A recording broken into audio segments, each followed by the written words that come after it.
Bismillahirrahmanirrahim. Assalamu alaikum, my dear students. Hope so you will be fine. Welcome to online class. My dear students, open your QS book. Hissa 2 Surat अल-गाशिया। My dear students, हमने सूरत अल-गाशिया का शान नुज़ूल, तारुफ और उसका तर्जुमा करने के साथ साथ उसकी मश्क, इल्म व अमल की बातें की। आज हम इसकी घरेलू सरगर्मियाँ करेंगे। So, my dear students, open your QS book, page number 136.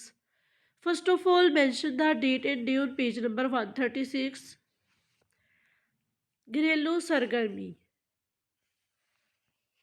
Number 1। इस सूरत की आयत 17 ता 20 का एक चार्ट पर तस्वीरी खाका बनाएं। यानी कि आपने एक खाका बनाना है आयत 17 ता 20 का।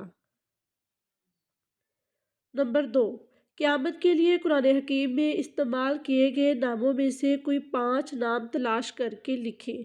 जैसे हमने सूरत अल-गाशिया पढ़ी, इसमें बताया गया इसके शान नुज़ूल और तारुफ में कि क़यामत का एक नाम अल-गाशिया है।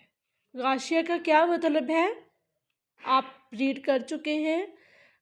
गाशिया क़यामत का एक नाम है जो कि इस सूरत के इब्तिदा में अल्लाह ने इस क़यामत का जिक्र फरमाया है। ठीक है, इसी तरह क़यामत के और भी नाम है, जैसे ये जज़ा व सज़ा का दिन है, बदले का दिन है, यौमुल क़यामा यानी क़यामत का दिन, नेकियों को अजर देने का और बदों को सज़ा देने का दिन है।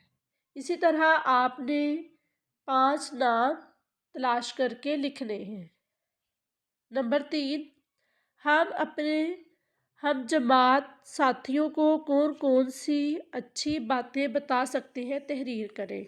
यानी कि आप अपने साथियों को, आपके जो क्लास फेलोज़ हैं, फ्रेंड्स हैं, उनको कौन कौन सी अच्छी बातें बता सकते हैं।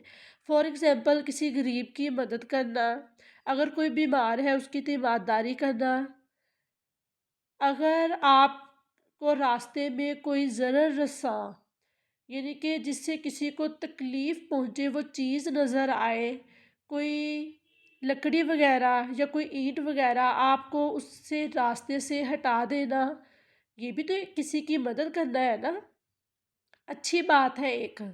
तो इसके अलावा हमें छोटों से प्यार, बड़ों का अदब व एहतराम करना, यानी कि जो चीज़ें आप अपने साथियों को, अपने हम जमात को बता सकते हैं, आपने वो तहरीर करनी है। ये आपकी घरेलू सरगर्मियाँ हैं।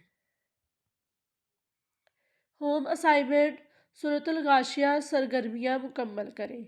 My dear students, page number 136 पे 3 सरगर्मियाँ हैं, आपने ये तीनों कंप्लीट करनी है। Thank you so much. अल्लाह हाफिज़ एंड टेक केयर।